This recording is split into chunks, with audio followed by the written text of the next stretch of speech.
માથીના શુભ સંદેશમાંથી પાઠ 20મો અધ્યાય કલમ 20 થી 28. ત્યારે ઝબદીના દીકરાઓની માએ પોતાના દીકરાઓની સાથે તેની પાસે આવીને તથા પગે લાગીને તેની પાસે કંઈ માંગ્યું. અને તેણે તેને કહ્યું કે તું શું માંગે છે? તે તેને કહે છે કે અમારા 2 દીકરા તારા રાજ્યમાં, એક તારે જમણે હાથે ને બીજો તારે ડાબે હાથે બેસે, એવી આજ્ઞા તું કર. પણ ઈસુએ તેઓને ઉત્તર દીધો કે તમે જે માંગો છો તે તમે સમજતા નથી. જે પ્યાલો હું પીવાનો છું તો તમે પી શકો છો? તેઓ તેને કહે છે, અમે પી શકીએ છીએ. તે તેઓને કહે છે કે તમે મારું પ્યાલું પીશો ખરા? પણ જેઓને સારું મારા બાપે સિદ્ધ કરેલું છે તેઓના વગર બીજાઓને મારે જમણે હાથે અને ડાબે હાથે બેસવા દેવું એ મારું નથી. અને 10 એ સાંભળ્યું ત્યારે તેઓ એ બંને ભાઈ પર ગુસ્સે થયા.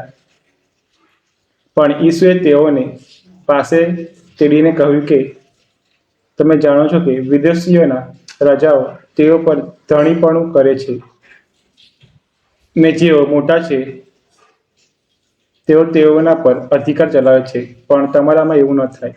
પણ તમારામાં જે કોઈ મોટો થવા ચાહે તે તમારો સેવક થાય, અને જે કોઈ તમારામાં મુખ્ય થવા ચાહે તે તમારો દાસ થાય.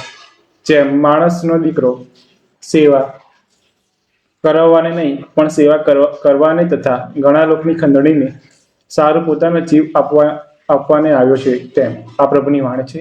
વાલા યુવા મિત્રો, આજે આપણે પ્રેષિત સંત યાકૂબનો તહેવાર ઉજવીએ છીએ. અને આજનો શુભ સંદેશ એ સંત માથીના શુભ સંદેશમાંથી લેવામાં આવ્યો છે. અને આપણે બધાએ સાંભળ્યું તેમ ઝબદીના છોકરાઓની માં પ્રભુ ઈસુની આગળ આવીને વિનંતી કરે છે કે પ્રભુ, મારા દીકરાઓને તમે તમારા રાજ્યમાં ઊંચું સ્થાન આપજો. હજુ પણ તેમના શિષ્યો અને તેમના શિષ્યોના સગાવાલા પ્રભુ ઈસુનું રાજ્ય એ કયા પ્રકારનું છે સમજી શક્યા નહોતા. પ્રભુ ઈસુનું રાજ્ય દુનિયાવી રાજ્ય નહીં. પ્રભુ ઈસુનું રાજ્ય એટલે તેના પરમપિતાના સ્વર્ગનું રાજ્યનું પ્રભુ ઈસુ વાત કરે છે.